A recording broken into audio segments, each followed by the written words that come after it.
Welcome back, everyone. Today we are highlighting a food pantry working to help feed families in the Beehive State. Joining us now for this sponsored interview is Christopher Thresher with the Advocates and Jim Brass with the Murray Children's Pantry.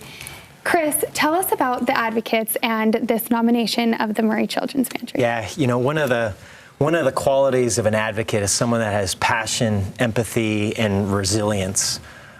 You know, and Jim from the Murray Children's Pantry, you know, embodies all of that. You know, I mean, he has a passion for being able to help people in the community that are in need, and he understands their situation, and he's persevered, you know, through these 4 years since the Murray Children's Pantry's open to be able to gather donations, to be able to help out people in the community. Jim, I've been hearing your story, and it's amazing. You are so humble in what you do. Some 85,000 people you have fed and counting. Tell us about the need specifically in Murray and why you got started. It's surprising, the need. People think of Murray as this wealthy community, and they go, "Oh, there's no one's hungry in Murray," but they are, and it's part of it's the economy, part of it is circumstances. We get people who come in and say, you know, I was just getting by, and then they raise my rent, so I can't afford food. So we provide food. We started out feeding children on the weekends. Now we feed whole families, because if the child's hungry, the family's hungry.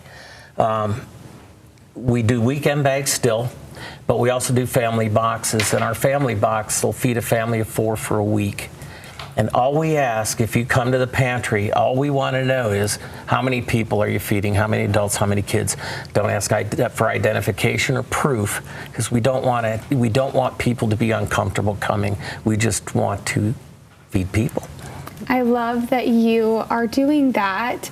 Talk about the response that when people come in and are able to get this help. I'm sure that's so touching. It makes your day. When you volunteer at the pantry, you're going to work hard, but you get to see this, and we get a lot of tearful hugs. I had a gentleman who had waited in line for 2.5 hours at another place, didn't get food. He had 6 children, and they hadn't had food in the house for a week. And imagine not being able to feed your children. So, you know, that's what we do, and all you need is one of those a week, and it keeps you going.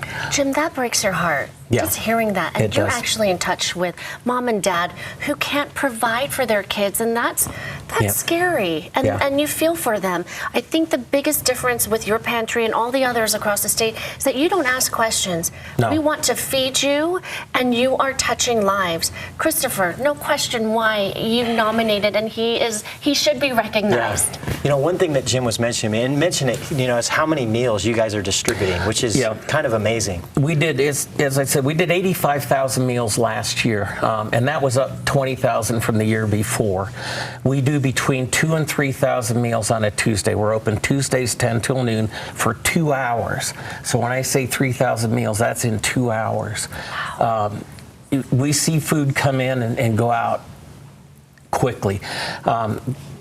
You see shelves, pictures of the shelves in our pantry that are full of food. Those will be empty at the end of a Tuesday. So we do need food donations, and we only take shelf-stable food because they don't have refrigeration, or we'll take cash. And you could go on the website or come visit us. But Jim, it's a Tuesday. Tuesday, so you're yes. going to be full, and the shelves are going to be empty. One blue bag will feed one person for 2 days, and we have some pictures of that. The boxes will feed a family of 4 for 1 week, as you mentioned. But we need people to donate canned soup, canned vegetables, peanut butter, mac and cheese, canned tuna, fruit, cups, oatmeal. The list goes on of non-perishables, and you need that today. Today and every Tuesday. And the need is continuous. It's not just around Christmas or Thanksgiving, it's year round. And we're heading into our busy season because children are leaving school, so they don't have those free lunches. There's panic for families as we wind down the school year. Yeah. Jim, this is incredible what you're doing, and Chris, thank you for highlighting such an incredible organization, and I'm sure people will jump at the opportunity to help out. Again, you can visit them at murraychildrenspantry.org, and their Venmo is attached right there as well. Thank you guys so much. Thank you. Christopher, we always need someone to advocate for someone else, and great organizations and people like Jim. So make sure you hop online and tell people who you should recognize. Yeah. I mean, Jim highlights that. You know, he focuses embodies on the need. all of it. Yeah. Yes. Thank you, Christopher. Thank you. Thank you, Jim. Thanks again to Thank the you. advocates for sponsoring this interview. Now.